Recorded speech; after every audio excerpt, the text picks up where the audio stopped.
नमस्कार फरीदाबाद, मैं सौरभ भारद्वाज। पूरे शहर में जल भराव है और लगातार लोग उन लोगों को कोसने की जुगत में हैं जो लोग कहीं पार्षद बने बैठे हों, विधायक बने बैठे हों, सांसद बने बैठे हों।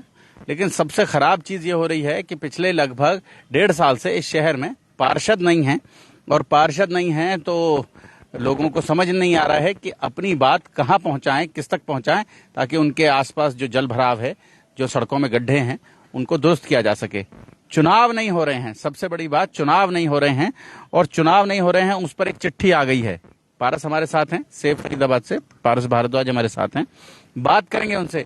पारस, कल फिर एक चिट्ठी आई है और जिसमें कहा जा रहा है कि चुनाव अब बस होने ही वाले हैं। देखिए सौरभ जी, जैसे पहले किसी टाइम पर दिल्ली में ब्लू लाइन बसें चलती थी, वो ब्लू लाइन बसें चलती नहीं थी, वो खड़ी रहती थी बहुत देर तक, जब तक सवारी उसमें पूरी ना भर जाए। तो तब तक वो आदमी जो ड्राइवर होता था वो थोड़ी थोड़ी रेस देता रहता था, थोड़ी थोड़ी चलाता रहता था। चलाता नहीं था, बस वो दिखाता था कि भाई चलने वाली है, ताकि लोग उसमें आकर बैठ जाएं और उसकी बस भर जाए पूरी। टिकट ले लें उसकी। तो ऐसा ही कुछ काम यहाँ पर हो रहा है फरीदाबाद नगर निगम के अंदर कि हमारे इलेक्शंस फरवरी 2022 में ड्यू थे। बिना किसी कारण के उनको डिले किया गया, कोई रीजन नहीं था उसको डिले करने का। जानबूझकर रूल्स को तोड़ा गया, जानबूझकर रूल्स को इस तरीके से तोड़ा मरोड़ा गया कि उसके ऊपर कहीं ना कहीं कोई याचिका हो, कोई कोर्ट में लिटिगेशन चली जाए, जिससे कि इनको एक बहाना मिल जाए चुनाव को रोकने का। इनको अभी एक चिट्ठी और आ गई है कल, जो 8 तारीख की चिट्ठी है, जो मैं अभी देख रहा था, कल रात को आई है मेरे पास ये। तो कल 8 तारीख की चिट्ठी है ये, जिसमें नगर निगम के काम को पूरा करने की जो डेट है वो 20 जुलाई दे दी गई है कि भाई 20 जुलाई तक आप फरीदाबाद, गुड़गांव और मानेसर तीनों के आप जो निकाय चुनाव है उनकी वार्डबंदी जो है उसको पूरा करके और आप भेज दें उसके अंदर। इससे पहले भी इन लोगों ने एक वार्डबंदी करी थी जिसके अंदर सारे घोटाले नजर आए, जिसके अंदर ऐसी अनियमितताएं नजर आई जो आदमी देखकर भी, जिसको कहते हैं ना भाई दांतों तले उंगली दबा ले। जैसे कि भाई हम कई बार नवभारत टाइम्स ने भी छापा उस बात को कि भाई एक औरत के 196 बच्चे दिखाए गए, 1 लेडी विद 196 चिल्ड्रन। एक 25 गज के मकान में 78 लोगों की रिहाइश दिखाई गई। एक ऐसी जगह पर 2,500-3 हजार लोगों की पॉपुलेशन दिखाई गई जहां पर कोई एक सिंगल मकान भी नहीं था।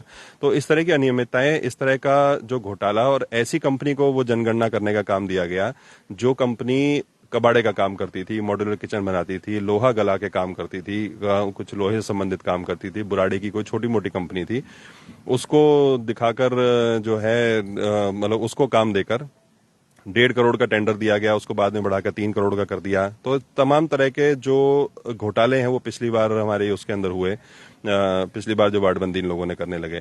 उसके बाद फिर लगातार नेता जो हैं वो करते रहे कि भाई अब चुनाव हो रहे हैं, 10 दिन बाद हो रहे हैं, 15 दिन बाद हो रहे हैं, 20 दिन बाद हो रहे हैं। कोई वार्ड 12,000 का 13,000 वोटर्स का बना दिया, कोई 45,000 वोटर्स का बना दिया। अनियमितता आनी थी ना, क्योंकि जब आपने जनगणना इस तरीके से की है, अपने हिसाब से, अपनी विम्स एंड फैंसीज पे की है, नेताओं ने अपने हिसाब से वार्डों को काटा छाटा है, अपनी सहूलियत के हिसाब से करा है। और इन्होंने वार्डबंदी नहीं करी थी, इन्होंने क्या किया, पहले अपने आदमी चिन्हित किए कि हमने टिकट किसको देनी है। जो सत्ताधारी पक्ष है, जो भारतीय जनता पार्टी है, उन्होंने पहले आदमी चिन्हित किए, उन आदमियों के हिसाब से कि हमारा आदमी कैसे जीतता है, तो इन्होंने वार्ड को काटा।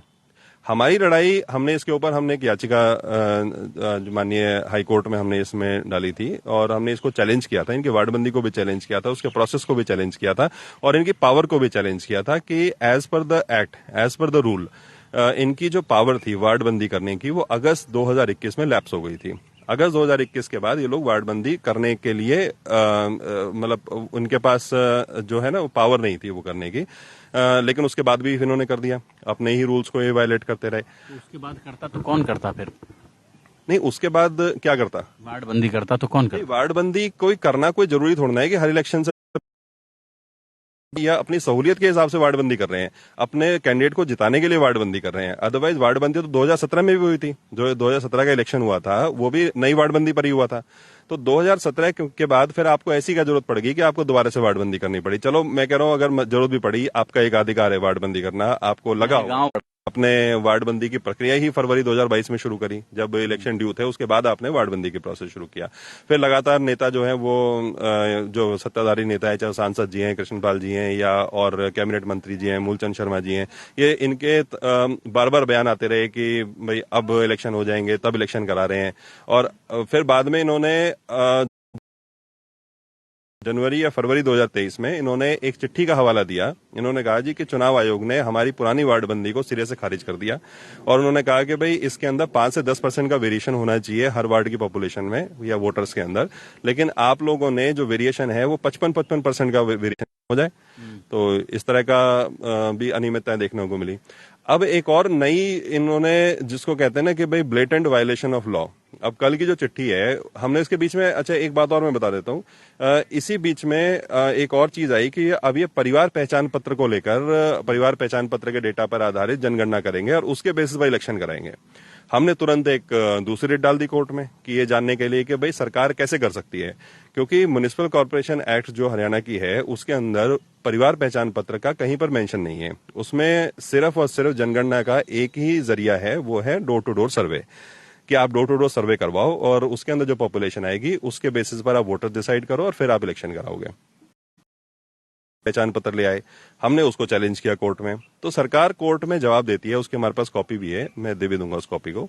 सरकार कहती है जी हमारा परिवार पहचान पत्र के आधार पर हमारा विचार तो है, विचाराधीन तो है, लेकिन हमने अभी तक इस पे कोई निर्णय नहीं लिया है। वो हमारे मानसून सत्र के अंदर, जब हम अभी मानसून सत्र लगेगा उसमें हम चर्चा करेंगे। अब सवाल ये आता है कि भाई अभी कौन सा आपका मानसून सत्र समाप्त हो गया, अभी कौन सा आपने चर्चा कर ली उसके ऊपर, या आपको ऐसा लग रहा है कि भाई वो तो हम पास करा ही लेंगे, तो इसलिए उसको पहले से ही पूर्वाग्रह से ही हम लोग उसको जो है ना लागू कर देते हैं उस चीज में। तो ये जो है ना, अब जैसे जो 6B जिसको हम बार बार कह रहे हैं कि वायलेशन जो कर रहे हैं, वो 6B का जो वायलेशन है वो ये है कि भाई आपको जब भी वार्डबंदी करनी है, आपके जब इलेक्शंस ड्यू हैं उससे 6 महीने पहले आपको करनी है, 6 months बिफोर, यानी कि अगस्त 2021, जैसे हमारे इलेक्शन ड्यू थे फरवरी 2022 में, अगस्त 2021 तक आपको वार्डबंदी की पूरी प्रक्रिया खत्म कर लेनी है। अगर आप नहीं कर पाते हैं, एक्ट में यह भी क्लियरली लिखा हुआ है कि अगर आप नहीं कर पाते हैं तो आप पुरानी वार्डबंदी से चुनाव कंपल्सरी कराएंगे, आप संविधान का वायलेशन नहीं करेंगे।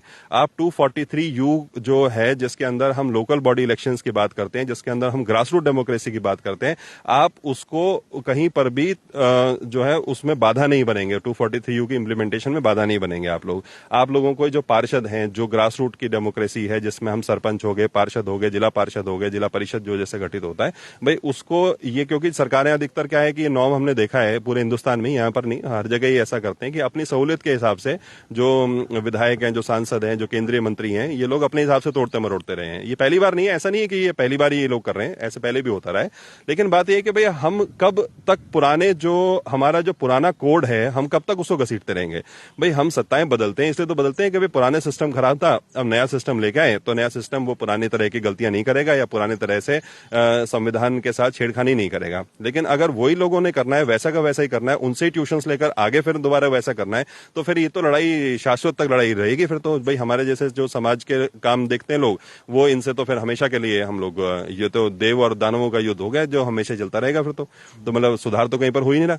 देव और दानव दोनों में आदिकाल से होड़ लगी है, आदिकाल से होड़ लगी है भाई। वो कुछ तरीके से करना चाहते हैं, सृष्टि को कैसे चलाना चाहते हैं, हम कैसे चलाना चाहते हैं।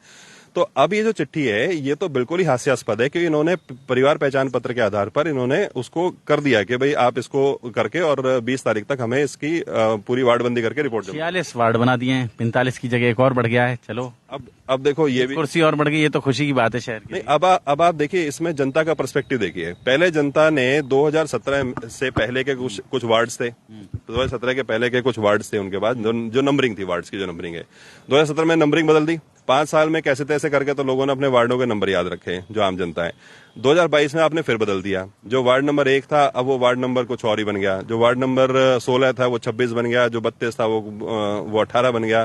तो लोगों को यही नहीं पता कि भाई मेरा वार्ड कौन सा है। ठीक है, ना ही आपने कोई समय दिया उनको अपने वार्ड से परिचित होने का, ना आपने ऐसी कोई जनसभाएं की जिसके अंदर आप ये बताओ कि भाई अब तुम्हारे वार्ड की बाउंड्रीज ऐसी हैं, या कोई समझाने के लिए कोई कैंप लगाए हो। जैसे आप लोग ये कलेक्शन के लिए, वसूली करने के लिए जगह जगह कैंप्स लगाती है सरकार, तो ऐसे जनता को समझाने के लिए भी तो कैंप्स लगाए कि भाई अब आपका नया वार्ड ऐसा है, या अब आप जो है यहाँ पर वोट डालनी है आपको। उस तरह की कोई किसी तरह का वो नहीं करके दिया गया, जो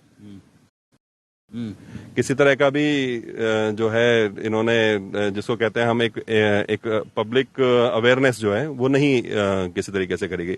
अब किसी तरीके से लोगों ने, चलो जो बेचारे जो चुनाव के प्रत्याशी थे उन लोगों ने बोर्ड लगा के लोगों के घर जा जाके बताया भैया अब तुम्हारा वार्ड ये है, यहाँ वोट कि भैया अब तुम्हारा वार्ड वो नहीं है, अब तुम्हारा वार्ड 16 नहीं है, अब वो 37 बन गया है, अब तुम्हारा वार्ड जी ये नहीं है, अब ये वाला बन गया है। अब ये कह रहे हैं जी अब नंबरिंग फिर दोबारा से होगी। तो आप सोचिए कि एक जो जनता है, जो बेचारे सुबह काम पे निकलते हैं, शाम को जाते हैं और अपनी डेमोक्रेसी से कुछ उम्मीदें रखते हैं, जो सोचते हैं कि इस लोकतंत्र में हमारे भी कुछ अधिकार हैं, उनके अधिकारों को कैसे ये हनन करने लग रहे हैं। ये भाई पता चला कि भाई इतनी कंफ्यूजन हो जाएगी कि वो सोचेगा कि हाँ भाई मेरा वार्ड नंबर 16 था, अब वो 16 में वोट डालने के लिए जाएगा, भाई 16 की वोट कहाँ पड़ रही है, फिर पता चला भाई तेरा तो वार्ड नंबर ही बदल गया, ये तो वार्ड नंबर दूसरा है, उसको फिर पूरी की पूरी एक्सरसाइज। मतलब ये पूरी जो सरकार है, जो प्रशासन है, जो इस समय जो सत्ता तंत्र चल रहा है, ये कॉमेडी ऑफ एरर्स चल रहा है। ये एक सिंपल रूल को 2 लाइन का रूल है उस, और वो भी इन्हीं की अमेंडमेंट है 2018 के गजट नोटिफिकेशन में। जहां तक मैं समझता हूँ शायद 7 अप्रैल 2018 को इन लोगों ने ये नोटिफिकेशन लेके आए थे, कि जिसमें इन्होंने कहा था कि भाई ये डिलिमिटेशन है वो 6 महीने पहले कर देंगे ताकि लोगों को एम्पल टाइम मिल जाए अपना करने के लिए।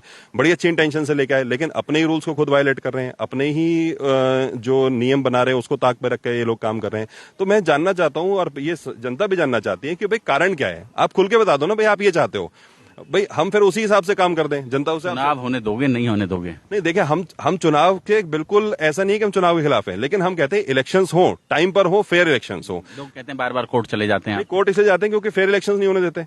भाई आप फेयर इलेक्शंस कराओ, हम फेयर इलेक्शंस का स्वागत करते हैं। आप तरीके से वार्ड बांटो, आप ऐसे बांटो कि सबको फेयर अपॉर्चुनिटी मिले। ऐसा ना हो कि भाई आपने अपना कोई राम श्याम आपने कोई चुन लिया, अब भाई इसको जितवाना है, इसको जितवाने के लिए इसके जो फेवर के वोट्स हैं वो तो इसके वार्ड में आ जाए, जो इसके विरोधी वोट्स हैं वो किसी दूसरे वार्ड में चले जाए, और जो जिसको कहते हैं ना एक अनड्यू एडवांटेज दे देना, किसी एक दूसरे प्रत्याशी को अनड्यू डिसएडवांटेज करना, अपने को अनड्यू एडवांटेज दे देना। ये जैसे पहले वो होता था ना कि जैसे हम बचपन में वो करते थे कि एक फेयर डाइस है, एक अनफेयर डाइस है, जिसमें एक अनफेयर डाइस के नीचे क्या थोड़ी सी मोम चिपका देते थे तो वो भारी हो जाता था, तो नंबर जो डालेगा तो वही आएगा। या आपने कसिनोज में देखा होगा, तो ये लोग तो कसिनो की तरह कर रहे हैं, जो एक जालसाजी होती है कि भाई आप अपने वार्ड को इस तरीके से बना दो कि भाई कैंडिडेट हमारे जीत गया, चाहे जो मर्जी लड़वा लो, कैंडिडेट तो हमारे जीतेगा उसमें।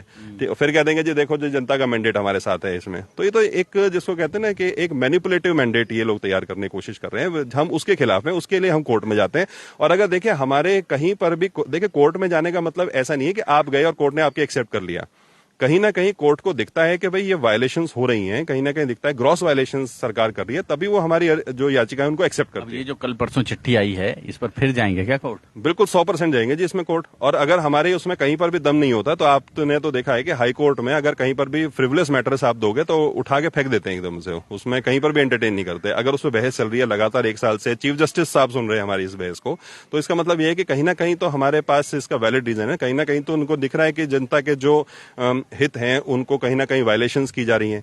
तो ये तो आप समझ लो कि भाई और अब तो हम और जागरूक हो गए। पिछली बार तो चलो फिर भी हमें पता नहीं था कि ये लोग इस तरह का काम भी कर सकते हैं, जनता के साथ ऐसा खिलवाड़ भी करेंगे। अब तो जैसे कल चिट्ठी आई है, कल इन्होंने जारी करी है, कल हमारे पास चिट्ठी आ गई है, और अब हमने आज इनको लीगल नोटिस तैयार कर लिया, हमने कल इनको लीगल नोटिस सर्व कर देंगे कि भाई आप कैसे कर रहे हो, आपकी पावर कैसे है इसके अंदर, आप तो सीधा वायलेशंस कर रहे हैं उसमें।